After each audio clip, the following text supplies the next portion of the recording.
Good morning ছাত্ররা। আমি আজ তোমাদের ইংলিশ গ্রামারে দ্য সেট সেন্টেন্স সম্বন্ধে শিক্ষা দেব।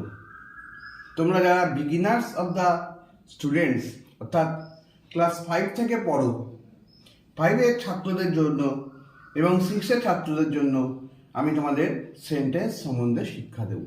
তা দেখো, সেন্টেন্স অ্যান্ড দ্য কাইন্ডস আজকের বিষয়।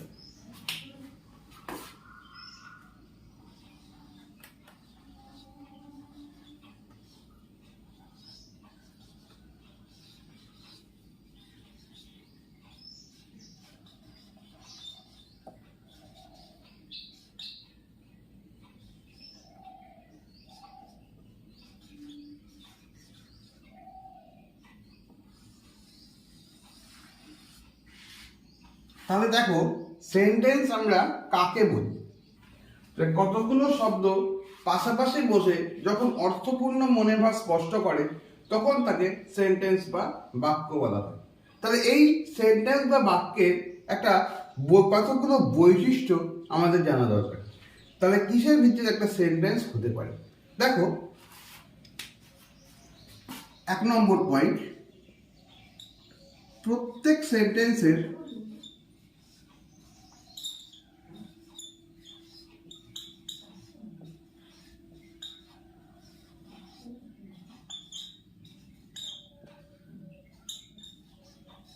প্রথম লেটার বা অক্ষর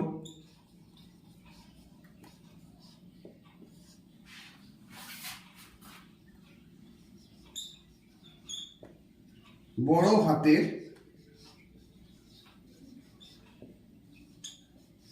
হবে। 2 নম্বর পয়েন্ট, সেন্টেন্সের মধ্যে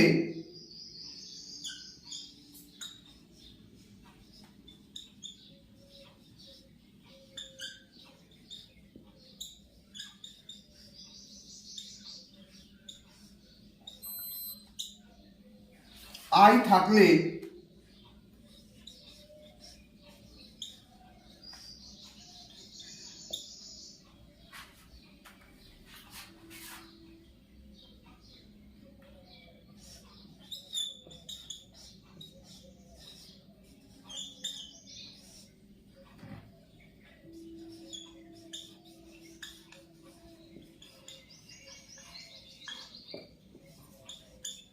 সবসময়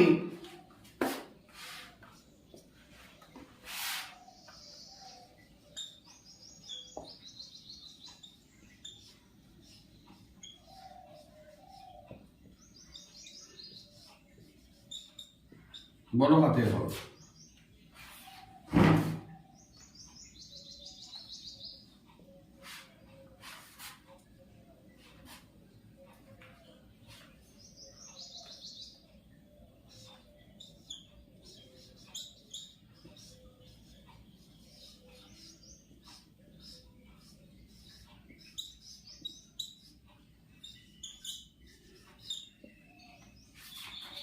প্রপার নাউনের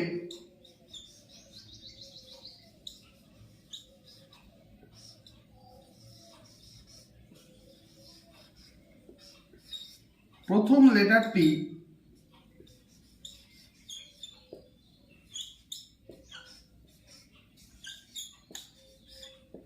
বড় হাতের হবে।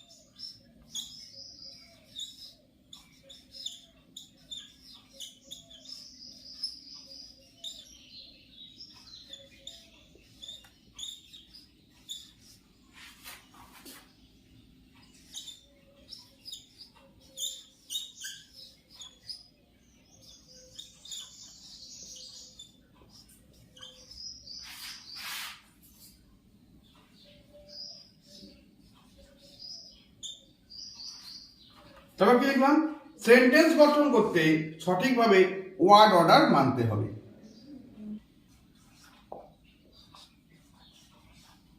প্রত্যেক সেন্টেন্সের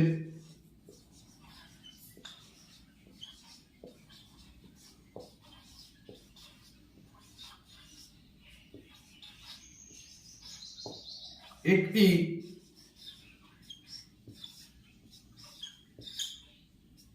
বিরতি চিহ্ন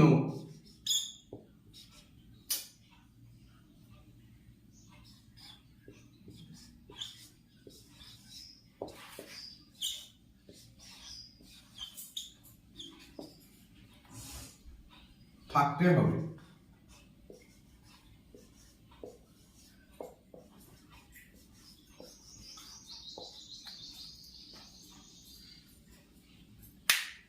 দেখো যে বড় হাতের প্রত্যেক সেন্টেন্সের প্রথম লেটার অক্ষরটা বড় হাতের হতে হবে। 2 নম্বর, সেন্টেন্সের মধ্যে আই থাকলে, মানে আই অর্থাৎ হচ্ছে আমি, আই মানে আমি, সেটা সবসময় বড় হাতের হবে। 3 নম্বর, প্রপার নাউনের প্রথম লেটারটা বড় হাতের হবে। আমি তোমাদের আস্তে আস্তে নাউনের ভাগগুলো শেখাবো। তার মধ্যে নাউনের একটা ভাগ হচ্ছে প্রপার নাউন, মানে ব্যক্তিবাচক বিশেষ্য। সেই প্রপার নাউনের প্রথম লেটারটা বড় হাতের হবে। প্রপার নাউন মানে যেমন মনে করো যে কোনো নামের ক্ষেত্রে প্রপার নাউন হয়, একটু তোমাদেরকে হিন্টস দিয়ে দিলাম। সেই প্রপার নাউনের প্রথম লেটারটা বড় হাতের হবে। 4 নম্বর পয়েন্ট দেখো, সেন্টেন্স গঠন করতে সঠিকভাবে ওয়ার্ড অর্ডার মানতে হবে। ওয়ার্ড অর্ডার মানে কি, সাবজেক্ট ভার্ব অবজেক্ট, সেটাও তোমাদের শেখাবো। কাকে সাবজেক্ট বলা হয়, কাকে ভার্ব, কাকে অবজেক্ট বলে, সেটা পরে শেখাবো। নেক্সট দেখো, প্রত্যেক সেন্টেন্সের একটা বিরতি চিহ্ন বা পাংচুয়েশন থাকতে হবে। যে কোনো সেন্টেন্স আমরা বলবো তার একটা বিরতি চিহ্ন বা পাংচুয়েশন থাকতে হবে। তাহলে আজকে তোমাদের এই পার্টটা শেখালাম। এবার দেখাবো নেক্সট পয়েন্ট হচ্ছে কাইন্ডস অফ সেন্টেন্স। তাহলে দেখো কাইন্ডস অফ সেন্টেন্সটা আমি তোমাদেরকে বলছি, তোমরা দেখো মন দিয়ে। মনের ভাব এবং অর্থগত দিক থেকে বাক্যকে 5টি প্রধান ভাগে ভাগ করা যায়। কি কি ভাগ? 1 নম্বর, অ্যাসার্টিভ সেন্টেন্স বা স্টেটমেন্ট, মানে বর্ণনামূলক বাক্য বা বিবৃতিমূলক বাক্য। 2 নম্বর, ইন্টারোগেটিভ সেন্টেন্স বা প্রশ্নবোধক বাক্য। 3 নম্বর, ইম্পারেটিভ সেন্টেন্স বা অনুজ্ঞাবাচক বাক্য। 4 নম্বর, অপটেটিভ সেন্টেন্স বা প্রার্থনাসূচক বাক্য। 5 নম্বর, এক্সক্লামেটরি সেন্টেন্স বা আবেগসূচক বাক্য। তাহলে আমি তোমাদের এই সেন্টেন্স কাকে বলা হয় এবং সেন্টেন্সের প্রকারভেদ, কাইন্ডস মানে কি, প্রকারভেদ। তাহলে আমি তোমাদের sentence and their kinds, kinds মানে প্রকারভেদ, মানে বাক্যের প্রকারভেদ সম্বন্ধে তোমাদের পড়ালাম। তোমাদের যদি ভালো লাগে তাহলে তোমরা লাইক, শেয়ার এবং কমেন্টস করো এবং পাশে থাকা বেল আইকনে এটা প্রেস করে দেবে। তাহলে আমি আবার যখন নতুন ভিডিও আপলোড করব সাথে সাথে তোমাদের নোটিফিকেশনে চলে যাবে। আমি তোমাদের পরের ভিডিওতে তোমাদের সেন্টেন্সের যে প্রকারভেদ, প্রত্যেকটা যে সেন্টেন্সের প্রকারভেদগুলো শেখালাম তার একটা একটা করে তোমাদেরকে বুঝাবো। তাহলে আজকে তাহলে এই বলেই শেষ করছি। তোমরা ভালো থেকো।